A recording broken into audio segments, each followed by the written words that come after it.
Good evening, everyone, and we've already got a thumbs up on the screen. Look at that. I can't do that on my screen for I some don't get reason. it. I don't like that. I I have feel the power. discriminated against. Welcome, everyone, to the Disney retrospective 100 Years of Wonder. We are well past the 100th anniversary now. That was last year, but we have too many movies to fit into one year. The amount of movies we will review will exceed a year, and we're up to number 16, which is Sleeping Beauty. This was one that I think we referred to like the last good few weeks of doing these. Like we've been this is going to be like a milestone movie for us. Like we really wanted to get to this one because we already knew that this was one of our favorites from back in the day, and we were really excited to revisit this one. And hopefully our opinions still remain the same, or maybe they've even surpassed what we already thought of the film. We're going to be going into it. Of course, there's going to be the fair share of behind the scenes and trivia and our own opinions, and probably a lot more Kingdom Hearts discussion this week than we did last week on Lady and the Tramp, because I think there's certainly more to say across the games, and you'll certainly have more to say because you've played one of the games that features the Sleeping Beauty world, which I haven't played yet. So Yeah. keep the spoilers to a minimum. I will get round You're to go- it you're at going to some say point. that all the time, aren't you? Which I haven't played that one yet, but I haven't played that one yet. Come on. I need to. I need to play all of these games because, yeah. But life, and life. Yeah, Sleeping Beauty, 1959. This movie was in production for a hell of a long time. It was shelved multiple times, huge, massive delays, and when all was said and done, lost the studio a good amount of money. I'm going to try and find out exactly. Oh, yeah, losing 900 million. No, 900,000. 900 million, sorry. 900,000, which back then was a lot. This was the highest budgeted Disney film of the time at a 6 million budget, and it only made 5.3 million back. On subsequent re-releases and things like that, it did win a lot of audiences over, and a lot more people came round to it, hailing it as the animation marvel that it is, calling it one of Disney's best artistically, which I would absolutely agree with. But yeah, people at the time didn't really take to this one for many reasons. I think it was due I to the don't know why. marketing, and I don't also, know. Disney himself really didn't seem that enamored with this one. His attention was elsewhere, which we'll go into with the main review. But yeah, if you want to kick us off, Sleeping Beauty. When do you remember when you first watched this film, and what your I opinions don't. were of it back then? The thing is, I don't remember actually first watching it. I just know it's one of those that you just go, "Yeah, I've seen that," and you know you've always seen it. Hmm.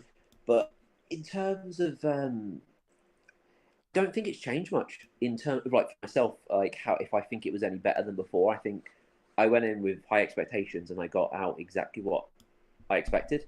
Hmm. It's one of those. It's great. It's just something I've gone back to quite a few times when I was younger. Kind of like Alice in Wonderland. It's kind of on in the background. I really, I just remember it being there as a kid, but I don't think my opinion's changed. That's the weird thing about it.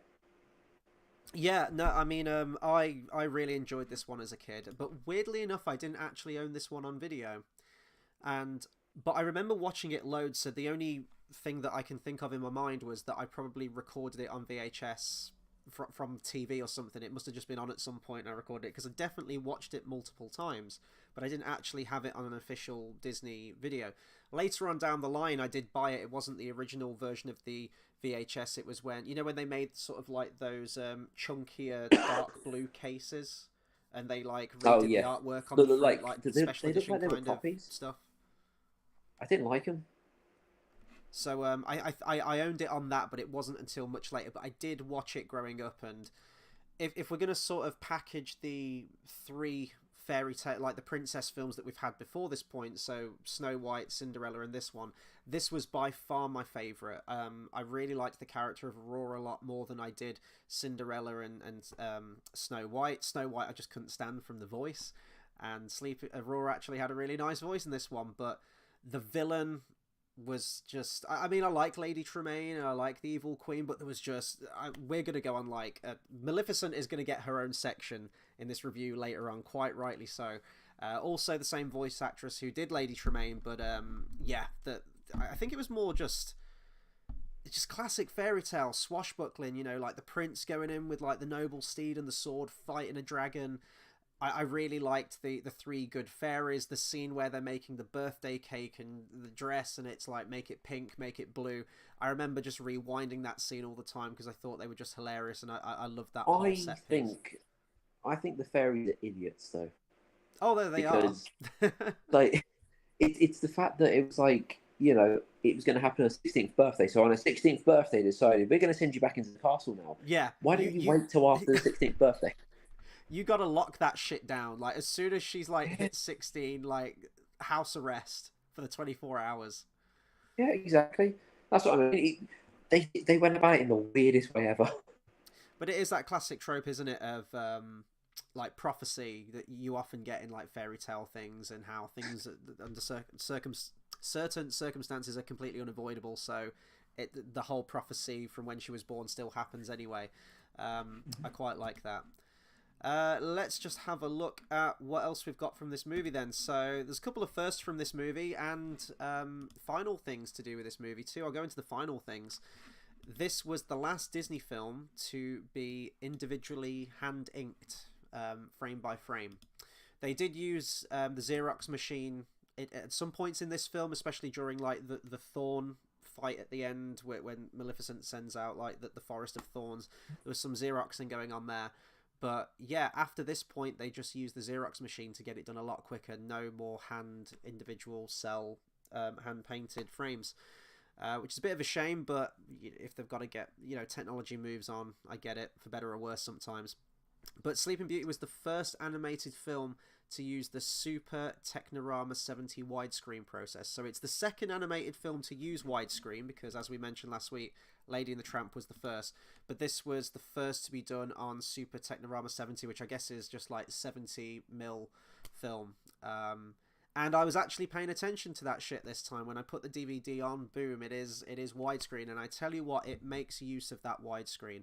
We'll talk about the animation and things that we love later on in the review, but the backgrounds and everything, it really makes use of that widescreen format 100%. And I think some of the backgrounds were like 15 feet long or wide or something when they were like painting them, which is absolutely insane to think about. Well, that's the thing. It's got, like we spoke about earlier, that set piece kind of look about it. So widescreen, it would look amazing.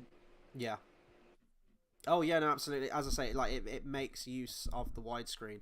I think it probably would have pissed off a lot of the animators, because they would now have to animate like twice the amount of stuff per frame, because you've got to fill the screen more. But they probably learned a lot from Lady and the Tramp of how can we stage these characters, and how can they move across the screen, and how can we really make the use of the full widescreen and everything. And the live action references that they always film would have definitely helped with that. And of course they did the same for this film too, which I think some of the animators were actually really against. I think a lot of them, whilst it can be a useful tool, a useful reference for animators, I think a lot of them felt like they were almost they couldn't express their like artistic freedom with the animation.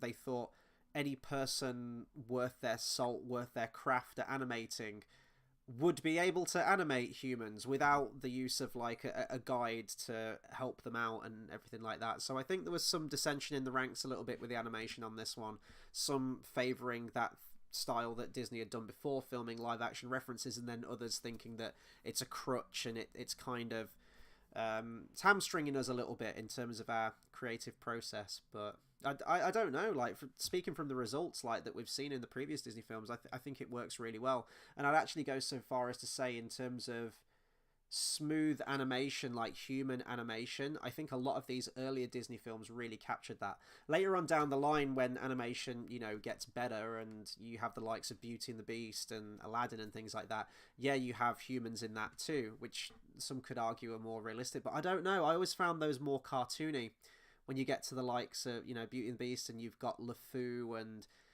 the big wide eyes, like the big Disney eyes, right? When you get to like Aladdin. I think the thing is, I think the animation style is very, like, with its less set pieces when it goes into a lot of that stuff. So I think that helps out in that, theory massively. So I do get what you mean. Yeah, just going back to these old ones, just like how they move, like the Evil Queen especially. Now, I know that in Snow White they use a lot of rotoscoping, where they would actually animate on top of live action footage that they filmed, and you can kind of see that. But even the way that Maleficent moves in this, and just the way that the human characters conduct themselves, it just feels, even like Captain Hook from a couple of weeks ago in Peter Pan, The animation just seems so smooth, and the expressiveness just really comes through, I find. Oh, we've just had a new subscriber.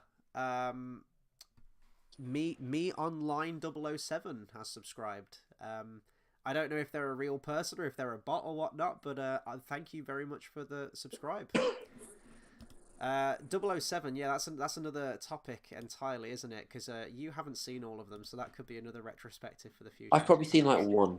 Yeah, we need to correct that. We need to get you watching. And some there's James more. Bond. I don't know. It's just yeah. And something like the legacy of this film as well. Before we jump into specifics, the castle at Disneyland, I always assumed it was like, I don't know, the Cinderella Castle or something, but it's called the Sleeping Beauty Castle, which I didn't find out about until today, and I'm a huge Disney fan, and I feel really shit that I never researched that before this point, because that castle is so iconic, isn't it? It's iconic when you go to Disneyland and you see it in the main courtyard.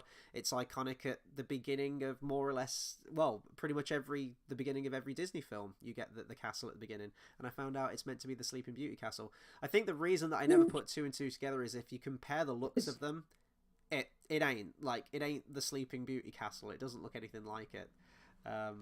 Not totally. Okay, anyway. I thought this was the Cinderella Castle as well. Yeah, same. but no. I literally just used it, and I was looking at it like, oh yeah. The film Sleeping Beauty did receive one Academy Award nomination as well, Best Scoring for a Musical Picture. That was at the 32nd Academy Awards. Didn't win, but at least it was nominated. And in the live action realm of things, I think Sleeping Beauty has mostly been untouched, apart from the two films Maleficent and Maleficent Mistress of Evil. I've never actually seen either of those films, so I'm not actually sure whether it does go into the official Sleeping Beauty story or if it is more of an origin story based on the villain. It's more of an origin story.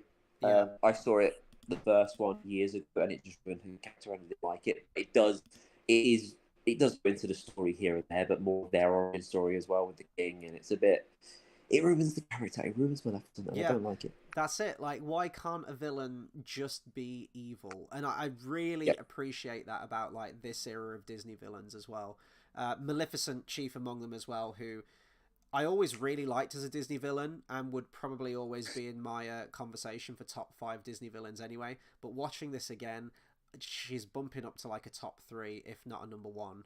I do like the personalities of some villains later on when we get to the likes of Jafar or Hades or Judge Frollo from Hunchback of Notre Dame, but like she's up there absolutely. And I think Angelina Jolie, like the makeup and everything, the look of the character, and as I say, like casting Angelina Jolie, I think is a really good choice for the likes of Maleficent. I think she is a really good actress.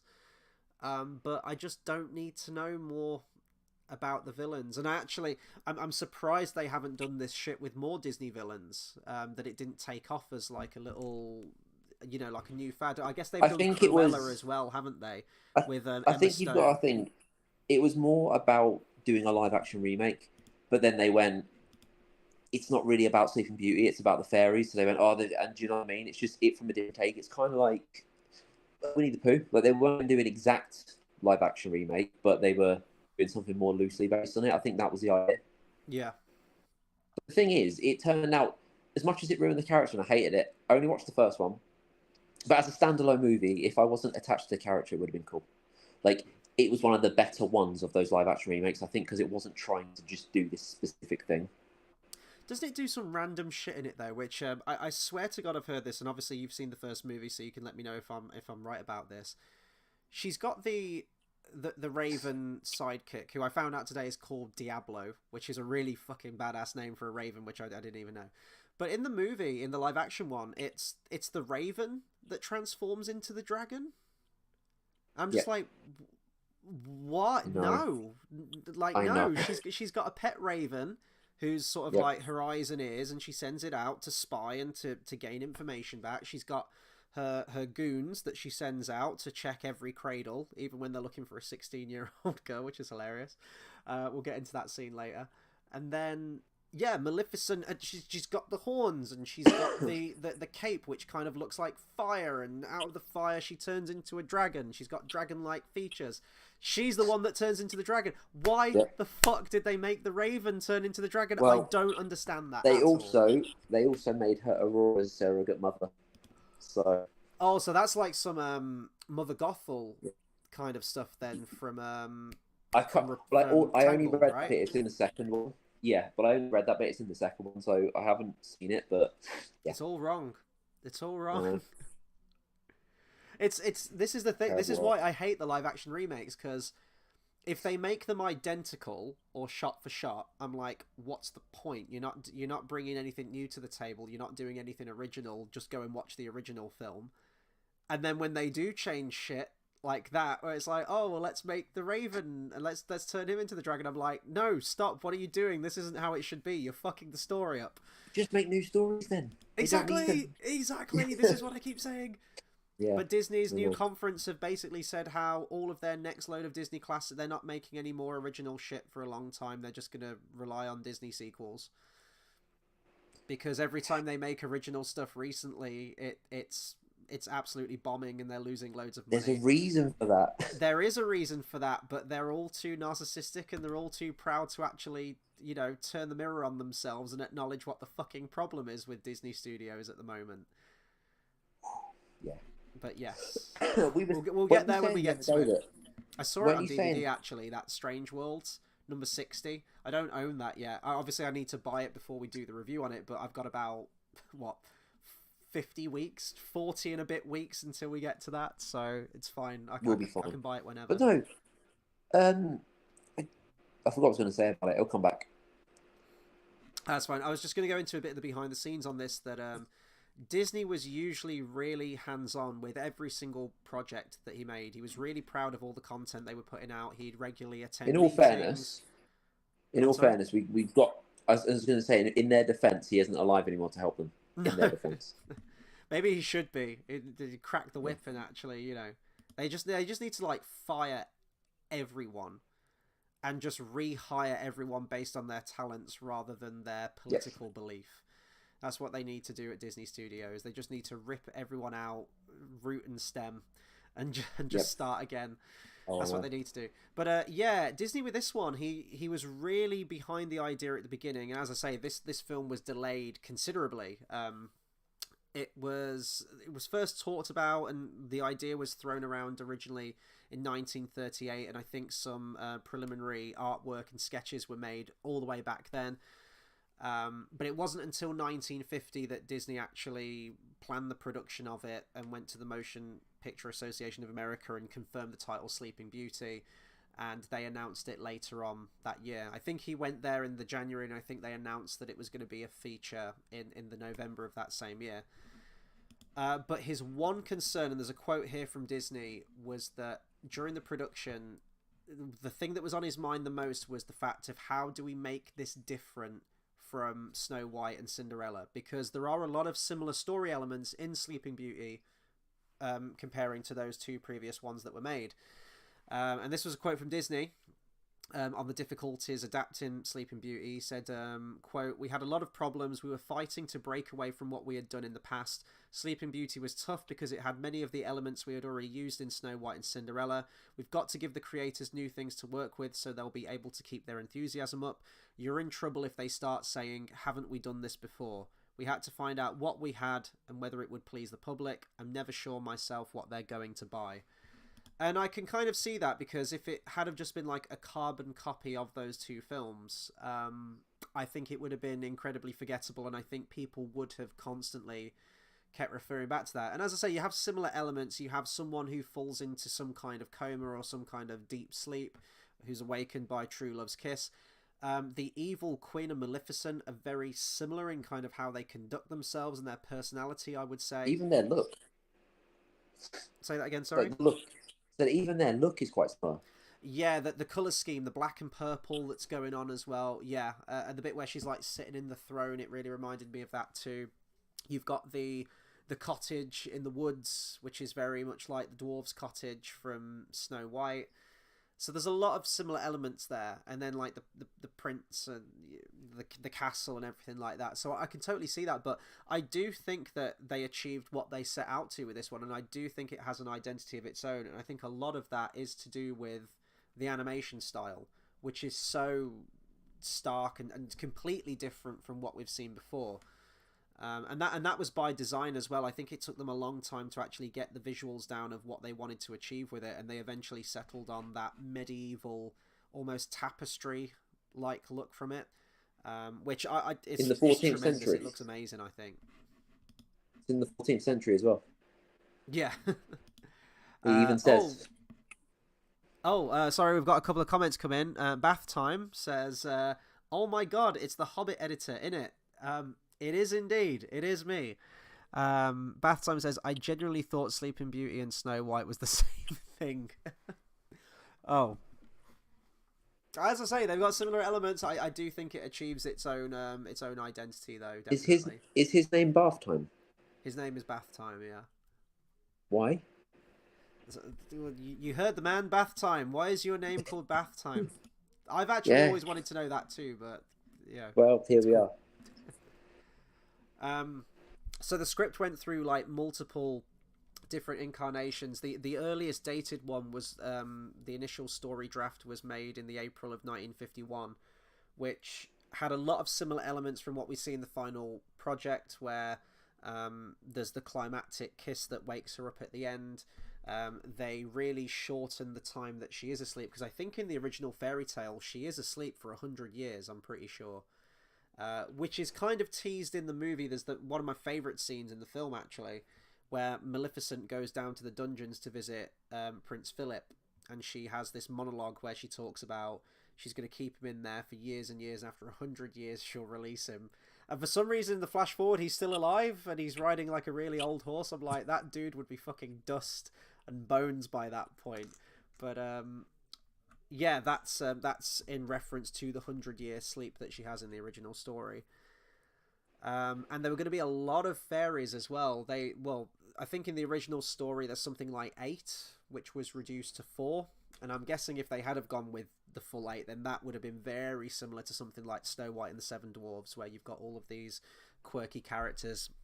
They were really going to play the comedy up with the fairies as well. There was like slapsticky things, which I think Disney went on record saying, I don't know if it was Disney who said it, but there was a quote somewhere saying that it would almost be like a Donald Duck cartoon with some of the skits they had planned out for some of the fairies. And they I wonder cut them down to how different 4. that would have made it. Say that again, sorry? I wonder how different that would have made it. Yeah, I think they strike a good balance, because the 3 good fairies are quite fun. As I said, like when I was a kid, I loved the scene where they were making the dress, and I think they're well animated. I love the voices as well. They're all distinctly different. They were talking about making them all very almost identical. Like you can't really differentiate the 3 of them, and then one of the animators pushed that they'd have their own identity. And they were going to do a thing. Actually, looking at the names of the fairies, this would have made a lot more sense. But they were going to have powers based on their name. You know, so Flora was going to be all like flowers and the trees and everything, and then Fauna was going to be the animals and the birds, and then Merryweather was going to be able to control the elements, control the weather. But then that idea was kind of abandoned. With that, she sounds like the only one with useful powers. Yeah, she's basically Storm from X-Men, which is great. Yeah, and the other 2 are just there going like, oh, I can like do one little like, no. Yeah. Like I control flowers. Good for you. I don't own a greenhouse. Although actually, now I'm thinking about it. Hang on, I'm thinking of something completely different. Did they use their magic at the end when like, yeah, boulders are like thrown on them, right? And one of them uses the power. Doesn't it turn it into like flowers at some point? Am I misremembering that? Into flowers? I don't know. Is there like a volley of arrows or something, and she uses the spell and they all turn to flowers, or boulders are dropped on them and that like turn to bubbles or something? I can't remember flowers, but am I thinking of the right movie? I watched this a matter of days ago. Like I feel so unprepared for this, but let's see. Bath Time says, it's a long story involving a video I wanted to make that needed me to be a bath product review channel. Oh, okay. The more you Okay, know. okay. So I have a follow-up question. Were you paid? Were you paid? Yeah, Well, that's a because good it makes a question. difference. It really does. And then Bath Time says, "Is this the one with Angelina Jolie where they nicked her wings?" And then Seaweed No, Man says, "No, that's Maleficent." it's that no horrible. No. Bath Time says, "I'd quite rate it if instead of Infinity Stones they had Thanos running about assembling all of these overpowered fairies." Yeah, condenses them down to stones. So yeah, I you'd would have like no one Thanos as the to be blue real. stone. You'd have the red one. You'd have the green one. We need two. I guess Maleficent would be one because she counts as one of the fairies. Unless we go with the original story draft where there were going to be 8 fairies. I don't know what their powers would be. I've never read the original fairy tale, so I don't know what they would be like. But the original story outline for Princess Aurora was going to be totally different. And it's a story trope, it's a character trope that we'd see much later on, probably multiple times actually. But the biggest comparison is probably Jasmine from Aladdin. She was going to be sort of like a poor little rich girl kind of thing, where her family would be really protective of her because they know of the prophecy and they don't want her to go anywhere. So they'd basically keep her under house arrest in the castle at all points. She wants to, she wants to be free and she wants to break out and see the outside world and break out of the confines of the That royal sounds like life. Tangled. Sounds like Tangled. Sounds like Jasmine and Aladdin, and wants to break out of that.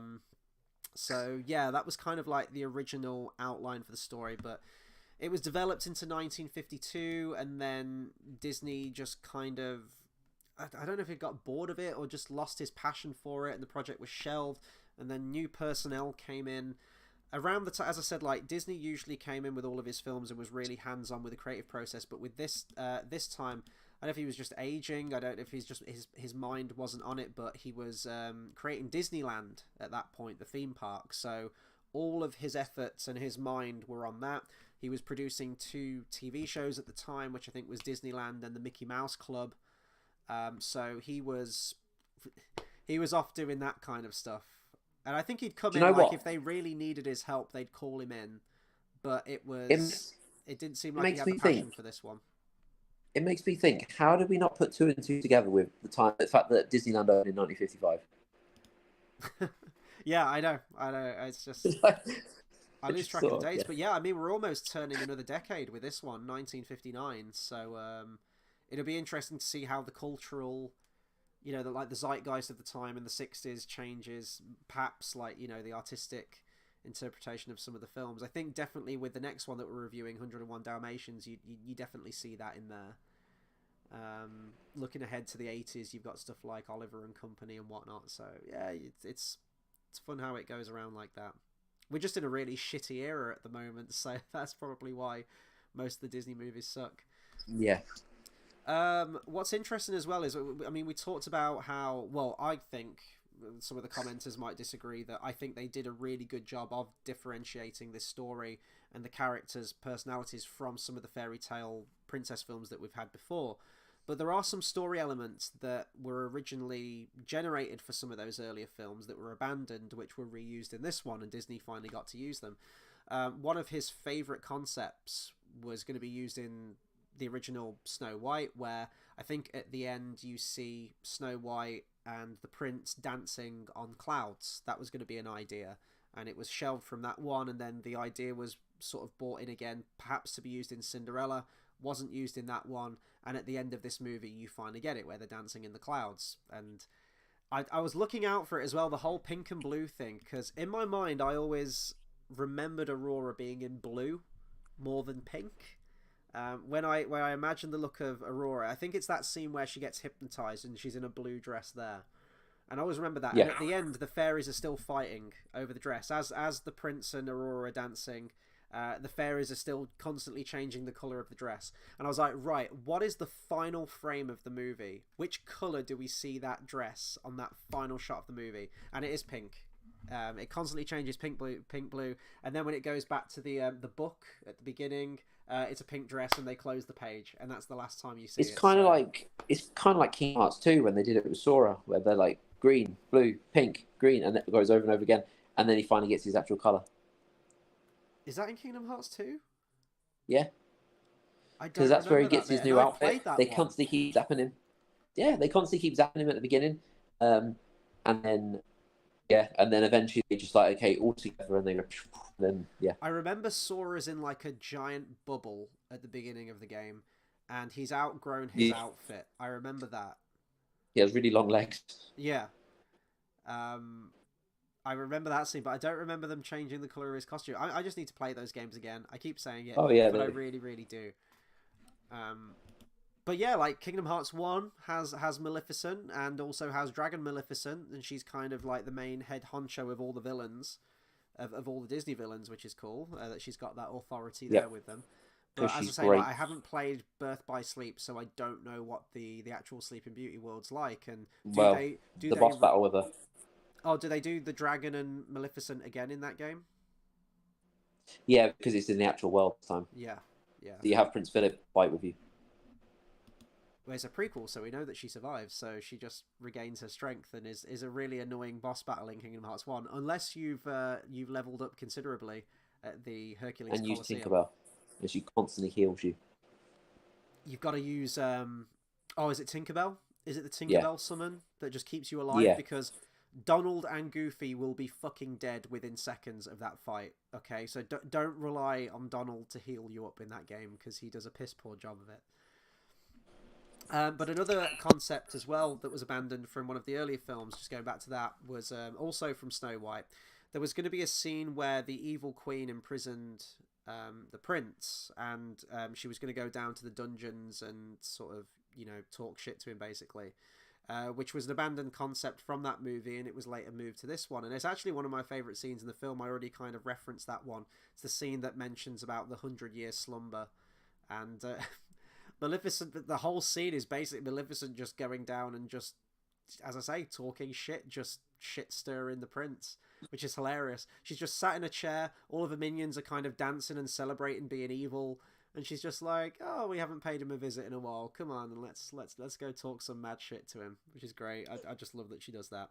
Were you getting kind of Chernobog vibes a little bit from her minions dancing around that greenish fire and the music? Yeah, A little bit Night on Bald yeah, Mountain kind of yeah, thing. yeah, but yeah.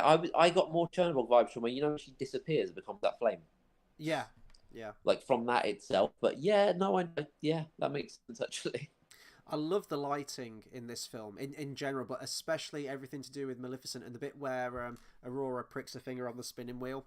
That is, oh god, there's so many great scenes in this film. There really is, but that scene always stuck with me as a kid. I was never truly terrified of it, but it's a really eerie scene, and it's still quite an eerie scene where Aurora gets hypnotized, and it's it's nighttime, and it's really It's a dimly lit, very eerie scene. and you've got Maleficent appearing out of the fireplace, which is a really haunting shot. I love how that's animated, and you just kind of see her eyes as she like emerges out of the darkness.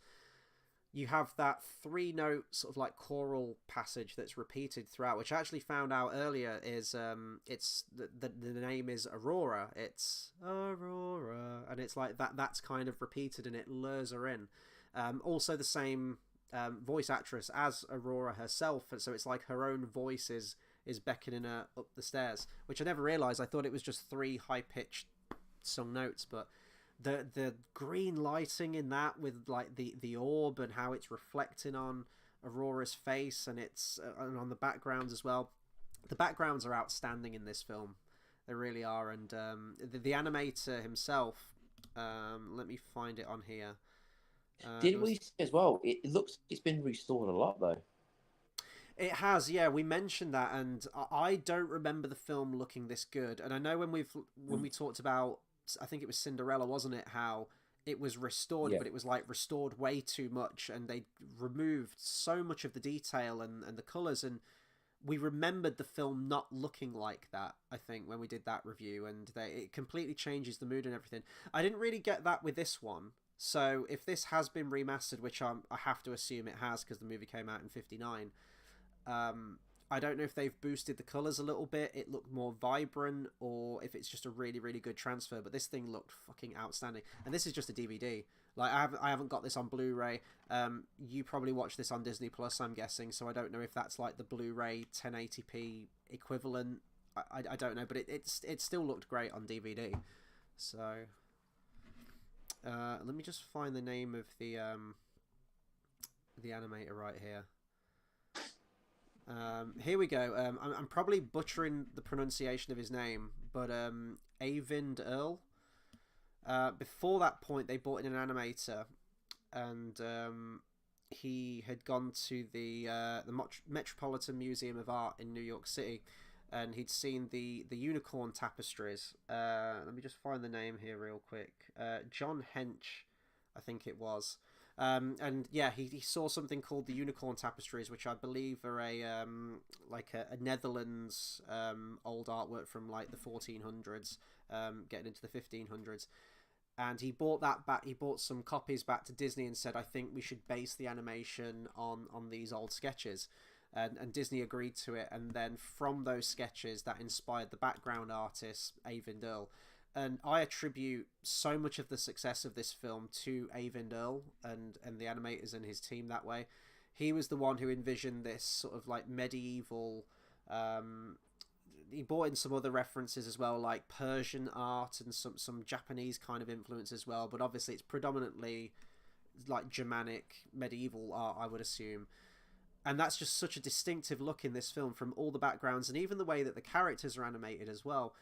There was like a big dissension in the ranks though with the animators, because a lot of them felt that the backgrounds were too detailed, that it took away from the animation of the actual characters in the foreground. And they kept telling Earl to bring the quality down of the backgrounds to make the character stand out, but also the choice to make it more like, you know, very straight lines and very angular kind of things like that medieval tapestries. They didn't like animating the characters that way. They found it very restrictive and felt like it didn't feel like a Disney movie, like what they'd done before. I think some of the old school animators went to like Disney's office and like actually complained to Disney himself, like sort of like telling the teacher on him kind of thing. But Disney It's agreed got a to it. very all the like the style's got a very Picasso-y kind of like triangles everywhere. Like, do you get what I'm trying to say? Yeah, yeah, very sharp line, but it still feels super detailed. I think probably the best example of it is actually the very beginning of the film where you've got Hail to the Princess Aurora. And as I say, like widescreen, you've got a lot of people just sort of tracking from left to right, and there's not much movement. And even the horses as well, the way they're animated, feels like that very, I'm going to say 2D, of course it's 2D, but you know when you look at a tapestry, or you look at, oh god, was it like the Battle of Hastings tapestry? Why am I blanking on the name of that tapestry? I can't believe I've forgotten the name of it. But how everything's very sort of simplistic, how it's framed and how it's sort of like moving from left to right. You get that from the opening, and I do think the film gets more detailed and more Disney-fied as you go through, but I do think they maintain that visual look all the way through. And I think because of that visual look and that artistic style, which, as I say, some of the animators fought against and didn't want, I think that really helps set it apart from some of the ones that we've had before, from all the Disney films that we've had before, but particularly those other two princess films. And I think that animation style helps give it that identity of its own.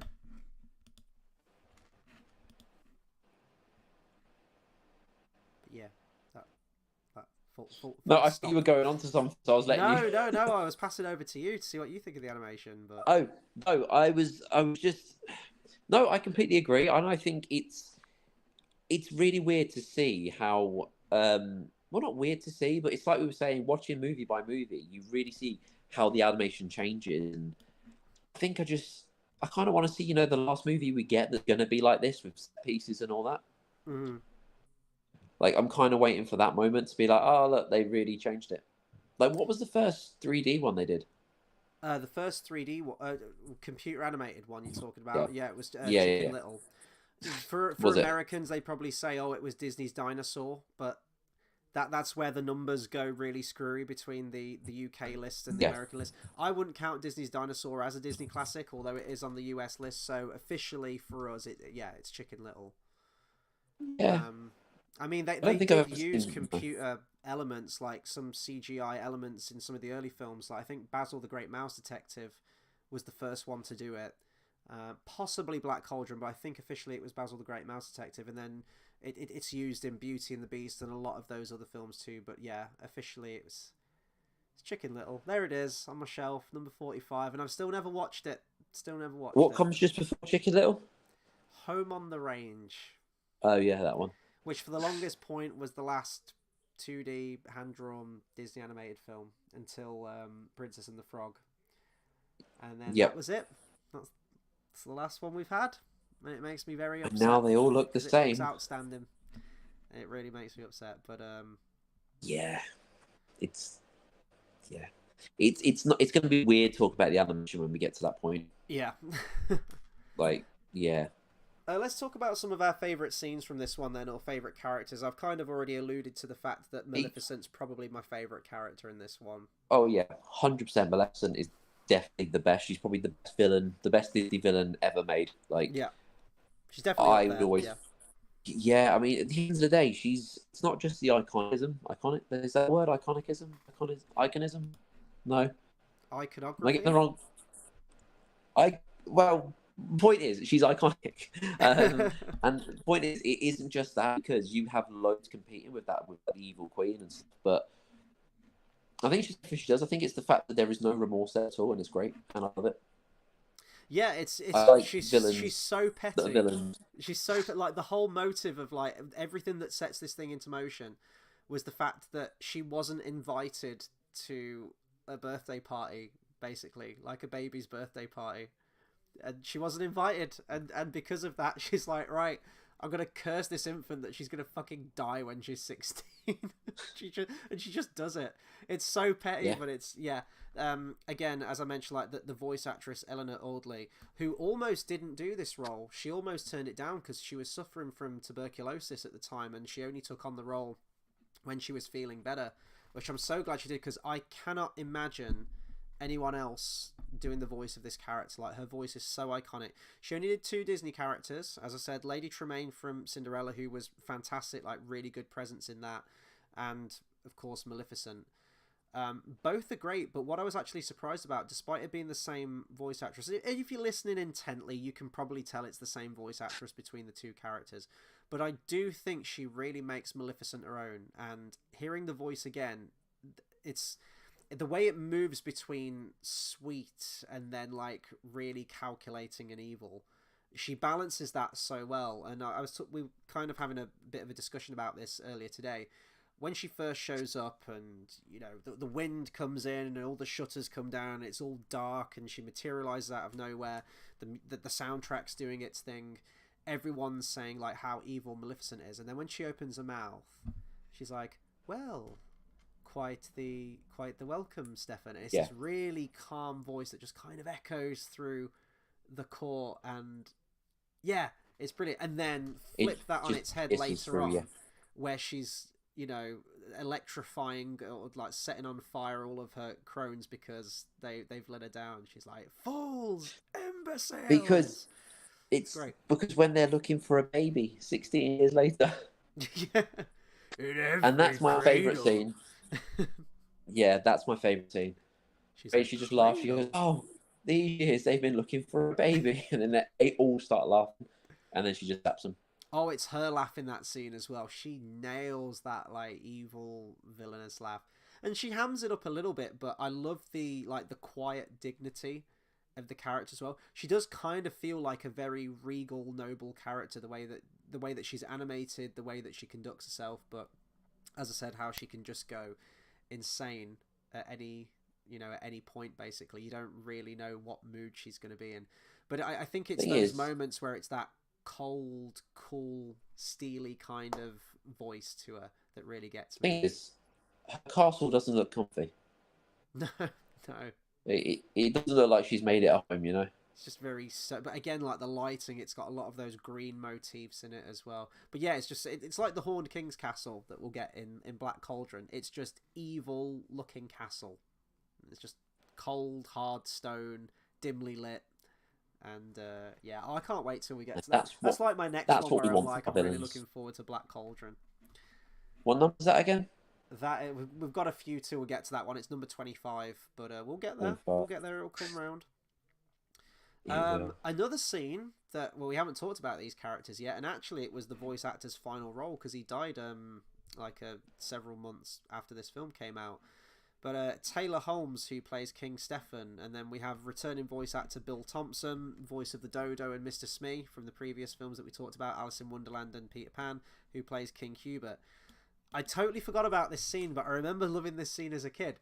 It's the Scomps scene, the drinking song, and you've got the minstrel who's just pissed as a fart. I used to love that scene, and it all came back to me. Scomps, I was like, oh yeah, I remember this. It's just... It opened up some kind of like neural pathway in my mind to a scene that I'd watched many, many years ago. It was wonderful. It is. I really do like the how now we're seeing more voice actors go over into other movies as well, because that wasn't a thing at the beginning, was it? Probably like incidental characters, I'm guessing, but yeah, probably not. I think we wasn't... started seeing that more for... Well, I mean, the voice of the fairy godmother, what's her name? Verna Felton. Apparently, she did a voice in Dumbo, so that is going quite a ways back to number 4, and she showed. Yeah, but it's taken until now for her to get a sequel. Yeah. So I think a lot of them, it was not a thing really, was it, to have people in more than one? But now you've started to see voice actors of the time, and you'll see it more and more and more as we go on. Yeah, well, one of the people that auditioned for the part of King Stefan was the guy who did Captain Hook, actually. And I'm surprised, because the guy who did Captain Hook, he was a one and done with a Disney film. I was convinced that he did more, but yeah, it would have been nice to see some of them come back. But yeah, I researching these films, because I've never looked into them as, you know, in depth as we've been doing for each week. And by in depth, I mean I've been reading the Wikipedia article and watching, if there is a behind the scenes featurette, because most of these DVDs, the bonus features are terrible. I expect bonus features to be pertaining to the film itself, and half the time on these Disney DVDs they're just really not. But yeah, the voices of the three good fairies as well. Verna Felton as Flora, Barbara Luddy as Merryweather, and you've got Barbara Jo Allen as Fauna. Barbara Luddy, Merryweather, was the voice of Lady in the previous movie, so again they're reusing characters there. What about Flora? What, Flora, did you say? Yeah. Well, yeah, Flora was the fairy godmother. She was in Dumbo. She comes back. No. What's Velma? Which one did Velma play? Velma? Yes. Hang on. What are you talking about? No, you wait. Hang on. Velma. It's fine. Keep talking. Scooby-Doo now. Not. It just. I might have got her name wrong. Keep going. I'll find it. I said Verna Felton. That's it, Verna. I don't know why I thought Velma. I literally just said she was in Dumbo. She was in this. She was the fairy godmother, and she comes back later. I literally just said that. That was the last sentence that I spoke. And you cut me off and you said, "What about Velma?" I was like, I was just talking about Verna. Sorry, I got the fairies mixed up. You fool. Interestingly enough, though, there's no records. There's no records at all who plays the voice of the Queen in this. Aurora's mom, nothing. They think it was perhaps Verna Felton, and the voice does sound kind of similar to hers, I guess. But that's very strange that there's no records of that. It's just lost to time. So who knows? Maybe it was like Ducky. Maybe she got a shot. And no. Oh God! Why? I don't know why, but that's my go-to. I think we've talked about favorite characters then. So yeah, we're in agreement. Maleficent. The whole ending with like the thorns and the dragon. I actually remember the dragon fight being a lot longer than it actually is. It's over and done quite quick. What's really funny is that the three good fairies could have ended this whole movie very, very fucking quickly before any of this shit transpired in the film, because they're like, oh, we can only use our powers for good, but Flora uses her powers at the end to like kind of G up the sword that the prince has, which ends up fucking killing Maleficent in one shot, Dragon Maleficent in one shot. So I'm like, why couldn't she have just done that earlier? Like, could she have just got, like, a spoon or something and just said, like, magic wand, make this spoon strike true, and she just, like, throws the fucking spoon at Maleficent and it just kills her in one shot. Did we say earlier how they're absolutely stupid, though? They're the reason that she got found. Yeah. Yeah, no, they So are. They cover they, everything but forget about the chimney. yeah, and they cover everything, but then go, we'll send you back halfway through your 16th birthday rather than wait a day. Yeah, I know. Like Like, she goes to her room and starts crying. It's like, well, can't you just leave her in the room to cry for the night? And, yeah, it's not exactly. great, but she's Don't safe. die. Yeah. Let's talk about the music then, real quick. So we talked about the animation. We've talked about favorite characters, favorite moments. The music is a big part of this one too. So a lot of the music in the soundtrack of this is based on Tchaikovsky's ballet, The Sleeping Beauty, which I did think confused me at one point because I heard that melody and I was like, "Oh, that's Once Upon a Dream from Sleeping Beauty," and I think it was like Classic FM. It was like, "You've just listened to the 1889 Tchaikovsky Sleeping Beauty," like whatever it was called. I was like, "No, no, no, no, no, that's from the Disney movie. Like, what are you talking about?" But yeah, they used a lot of the music from this one, a lot of excerpts from certain waltzes and certain aspects of the movie. The music was reworked to be certain characters' themes. I think one of them, like the main theme for Maleficent, that motif that keeps playing, apparently is from a Puss in Boots suite, which also must be from that. I didn't even know Puss in Boots was in that, but yeah, Puss in Boots theme from the ballet's third act, and it was used because of, quote, its ominous quality that fitted perfectly into the needs of the suspense sequence. So I think it's quite cool how the composer was able to go in and I think he created some original themes as well.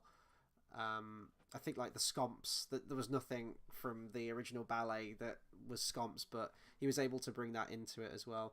There's a bunch of songs that were written as well, which were ultimately deleted.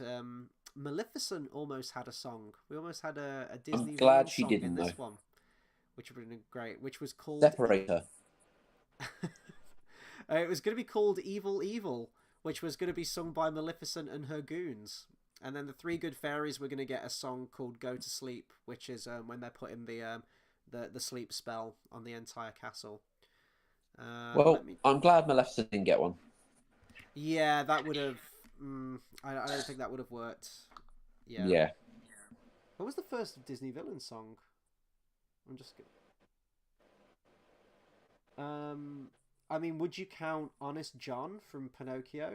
Hi did Diddly Dee and Actor's Life for Me. Would you count that as a villain song? Yeah, but not the first big, like, the villain takes a, you know what I mean? Cinderella didn't have one. Queen of Hearts didn't really get one. She kind of just comes in during midway through painting the roses red. I wouldn't count that. Oh, Lady in the Tramp. You got Cyanam. We Are Siamese. No, we wouldn't count that. I'm on about a big, like, you know they're the villain. Captain Hook doesn't get one. Maleficent doesn't get one. Cruella de Vil doesn't. She gets a song about her, but she doesn't sing one herself. Yeah. Madam Mim gets one in Sword in the Stone. There you Is go. she first? I guess you'd count that as a villain song. Shere Khan doesn't sing one in Jungle Book. Aristocats doesn't really have one. Robin Hood doesn't really have one. This is a really good question, actually. I'm just scanning through them. Horn King doesn't have one. Oh, Ratigan does in Basil the Great Mouse Detective. I honestly think it wasn't until Little Mermaid where you get like your big bombastic one. As I said, like you get Madam Mim and Ratigan here and there, but like your big showstopper, this is the Yeah. Disney villain song. I want to say it's like Little Mermaid.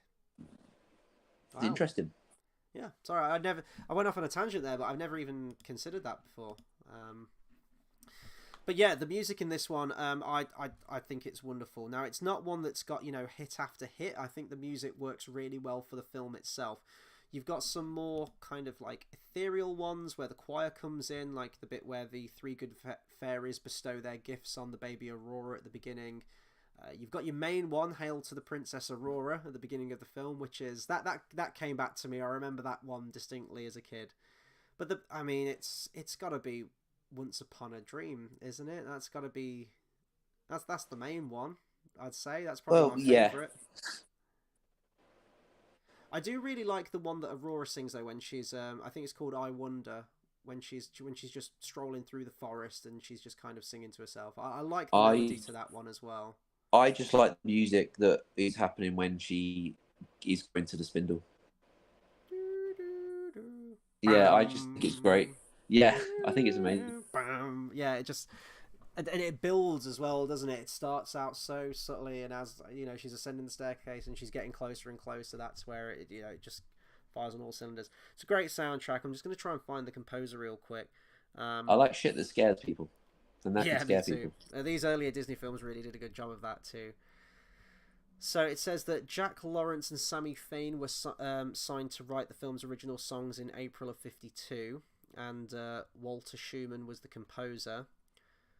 A bunch of songs were written, a lot of stuff that wasn't used, but I don't think he was the composer. It was George Bruns, that was it, was brought in to replace the composers, and he did the music. I think it's a great soundtrack. I was listening to it actually before we did the review, even some of the orchestral stuff, and yeah, it's a really good soundtrack. I don't think it's up there as like one of Disney's best soundtracks, but Once Upon a Dream is. It's again not really a musical though, is it? It's more of a like it's a couple of songs. It's this. It's not. Do you know what I mean? It's not one of those. You're waiting for the Disney Renaissance. This is the I Want song. This is the villain song. This That's what is I mean. the So romance song. Yeah. yeah, Well, I mean that was one of the crowning achievements of Little Mermaid, and absolutely cemented by Beauty and the Beast, was that it almost felt like a Broadway musical kind of thing, and had a lot of the similar kind of beats that would be used in the soundtrack and the music from something like that, which we will get to in a number of weeks' time. But I'm trying to think of anything else I can say about Sleeping Beauty. I really don't feel like I've sort of expressed my love for this one all that much. I've done a lot of the behind the scenes, but believe me when I say that this was one of my favorites growing up, and this was an absolute delight to go back to the other day and rewatch. I won't say I've been getting like really emotional going back to some of these films. I have in some cases, but I'm just watching them with the biggest smile on my face because I just love the traditional storytelling of these older films, and I really appreciate the passion and the hard work and the dedication that goes into something like this.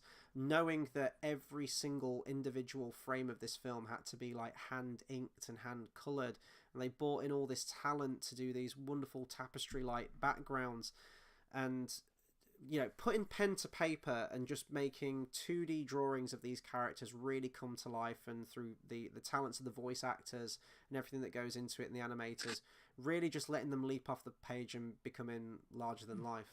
You just yeah, I did that by you were mistake. sat like this.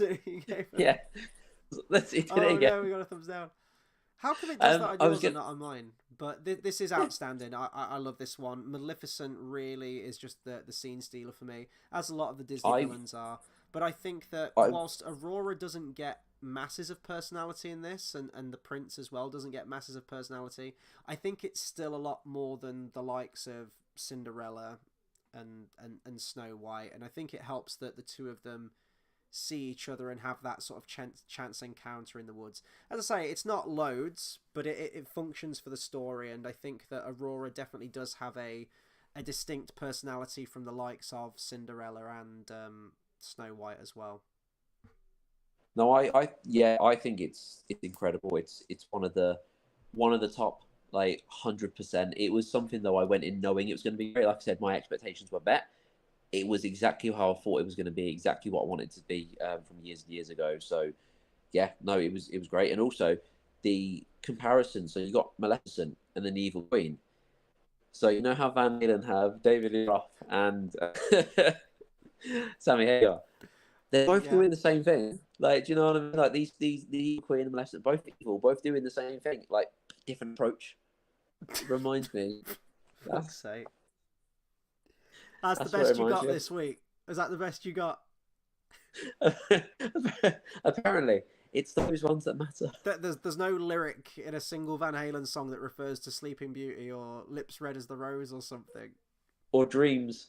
Which could have gone with that. Yeah. That better be fucking. When you do that reference, that better be a fucking special Disney film. Okay, dreams, Oh, it will be. dreams, Disney films about dreams. Are there any? What do you mean? Are there any?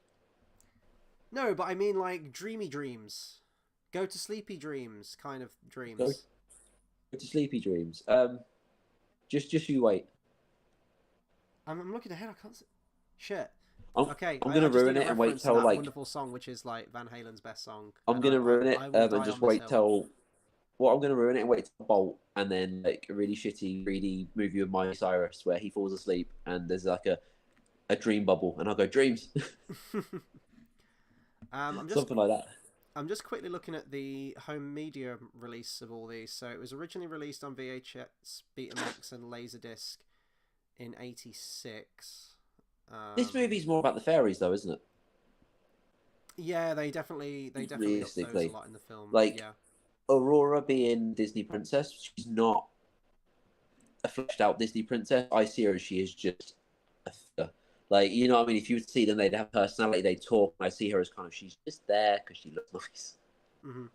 Like, do you know what I mean? She has got a load to her. I really like her as a character, though. Doesn't need a lot to her. You know, I like how she's animated. It feels quite, I say modern, but modern for the time. Like the face, like how she's animated, she's got a very distinctive modernist look to her, I think. Apparently, the voice actress as well, Mary Costa, she almost wasn't cast because she has a very, or she had, sorry. Oh, no, so has, still, she's still alive. My bad. Has a very, very deep southern accent. And she had to convince Disney that she could maintain an English accent throughout the film, and singing, she did. and she did, and she got the job. She did a very fantastic job, I think. Well, I'm to just, be fair, I'm just having a look if there was like a restoration or something. If that was the version that we watched, so it was released on VHS and a 2-disc special edition DVD in 2003. That was probably the video that I got. I'm thinking. well, the thing is, Aurora is also a woman that spends a big chunk of the movie silent. So she's up there. Say that again. Sorry, you cut out midway through. I said Aurora is also a woman who spends a chunk of the movie silent, so she's got a thumbs up from me. Oh, and then she's asleep for the second half of the movie. So, Well, there you go. What more could you want from a woman? misogyny. Oh no, I'm gonna get cancelled again. Oh no. Let's see. Sleeping Beauty was re-released on Diamond Edition, Blu-ray and DVD, in 2014. So I'm guessing that's what this one is based off. 3 deleted scenes from the film. Oh shit! I haven't seen that. 3 deleted scenes from the film. For its 60th anniversary in 2019, Sleeping Beauty was re-released for HD digital download and on Blu-ray as part of the Walt Disney Signature Collection. Now, that is probably the version that you watched then. If you've watched it on Disney Plus, I'm guessing that was probably the HD digital download. I'm guessing so. It looked like it would have been. Did it, like, none of the line work had disappeared or anything? It all looked... It just looked amazing. It just looked really good quality out of what they did. Do you know what I mean? It was... Yeah. It was properly restored, I think. Yeah, I thought it was good. I actually haven't seen the deleted scenes. I'm just going to check. Have you seen the deleted scene with Ursula where she is King Triton's sister? No, I haven't actually. Have you not? Oh, that's a thing. I should have watched these deleted scenes before. I didn't realise they were a thing. So I'm going to watch those after we've done this review, and I guess I'll probably talk about them briefly next week. This is where we announce the next one. I have already mentioned it, but a very, very nice shiny blue cover, and I actually haven't watched this one since I bought it. 101 Dalmatians. I haven't watched this film in a very long time, since I was a pup myself. I think was the last time that I watched this film. Just like this gives me another Van Halen reference. Did Eddie Van David Lee Halen's Roth dog wear died. spotted tights at some point? No, Eddie Van Halen's dog died the other week. Oh no! Well, you've already used that reference now, so now you've got to come up with a different one next week. I do. That's a good point. But yeah, 101 Dalmatians. That'll be number 17, and I'm very much looking forward to jumping into that one. It'll be fun to talk about the live action one too. It's next week. It's not something I'm a bit huge like. Yeah, it's kind of like. I enjoyed watching it, I think, as a kid, but it depends how well it's it's gonna hold up now. So It might hold up like Lady and the Tramp, and I might fall in love with it all over again.